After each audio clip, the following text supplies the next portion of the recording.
Assalamualaikum warahmatullahi wabarakatuh. Selamat pagi, siang, sore, dan malam. Perkenalkan, nama saya Evandri Ridho Asmono. Saya dari kelas 1IA26, nomor NPM saya itu 5422473. Nah, hari ini saya akan mengerjakan tugas PKN yang diberikan oleh Pak Norman dan saya akan mengambil tema tentang integrasi nasional. Nah, pada bagian pertama ini saya akan menjelaskan definisi dari integrasi nasional. Nah, sebenarnya apa sih integrasi nasional? Integrasi nasional merupakan suatu hal yang mempersatukan segala perbedaan dalam masyarakat dan menjadikan suatu kesatuan yang tidak terpisahkan. Nah, itulah definisi dari integrasi nasional. Nah, sekarang adalah bagian kedua. Setelah kita tahu definisi dari integrasi nasional, maka kita akan mengetahui integrasi nasional menurut para ahli.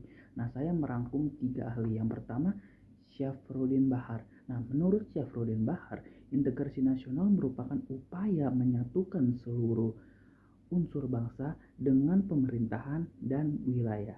Nah, untuk ahli kedua bernama Nazaruddin Syamsuddin. Nah, menurut Nazaruddin Syamsuddin, integrasi nasional adalah proses penyatuan suatu bangsa yang mencakup seluruh aspek kehidupan, yaitu sosial, budaya, politik, dan ekonomi. Nah, untuk ahli yang ketiga adalah Miron Weiner. Nah, integrasi nasional menurut Miron Weiner merupakan proses penyatuan kelompok-kelompok dengan latar sosial dan budaya yang berbeda-beda ke dalam satu kesatuan wilayah dan membentuk satu identitas nasional. Nah, sekarang adalah bagian ketiga. Setelah kita tahu definisi dari integrasi nasional itu apa dan apa integrasi nasional menurut para ahli. Nah, sekarang kita masuk ke faktor pembentuk dari integrasi nasional. Di sini saya merangkum ada 5 faktor penting. Yang pertama, adanya perasaan senasib dan seperjuangan yang diakibatkan oleh faktor sejarah. Untuk yang kedua, adanya ideologi nasional yang dicerminkan dalam simbol negara yaitu Garuda Pancasila dan Bhinneka Tunggal Ika. Nah, yang ketiga, adanya tekad serta keinginan untuk bersatu di kalangan bangsa Indonesia seperti yang dinyatakan dalam Sumpah Pemuda. Nah, untuk yang keempat, adanya penggunaan bahasa Indonesia. Nah, untuk yang kelima, adanya ancaman dari luar yang menyebabkan munculnya semangat nasionalisme di kalangan bangsa Indonesia.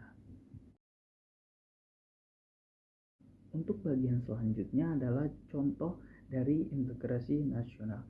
Nah, contoh yang pertama ada pembangunan Taman Mini Indonesia Indah atau yang disingkat TMII. Nah, pada tahun 1976, pemerintah Republik Indonesia membangun Taman Mini Indonesia Indah sendiri merupakan tempat wisata yang mempertunjukkan seluruh provinsi di Indonesia yang pada saat itu berjumlah 27 provinsi. Nah, untuk contoh yang kedua ada toleransi antar umat beragama di Indonesia.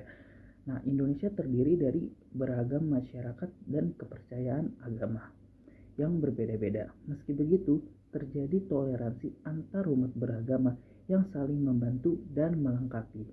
Nah, setelah itu contoh yang ketiga, menghargai berbagai budaya di Indonesia. Contoh integrasi nasional selanjutnya adalah adanya rasa memiliki dan menghargai berbagai budaya di Indonesia. Nah, contohnya tersebut bersamaan dengan antusiasme masyarakat mempelajari dan mendalami budaya lain. Nah, pada bagian akhir ini saya akan menjelaskan tentang faktor pendukung dan faktor penghambat dari integrasi nasional. Yang pertama, faktor pendukung.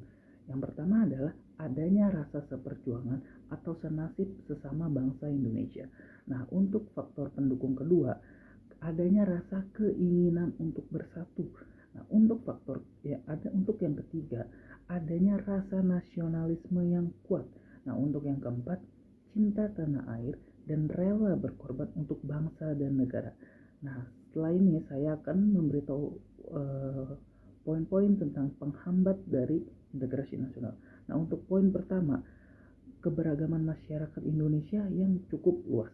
Untuk poin kedua, secara geografis wilayah Indonesia itu termaksud wilayah yang luas. Nah, untuk poin ketiga, adanya fanatisme terhadap suku tertentu. Nah, yang keempat, pembangunan yang kurang merata. Cukup sekian yang bisa saya katakan. Nama saya Evandri Rosmono. Wassalamualaikum warahmatullahi wabarakatuh.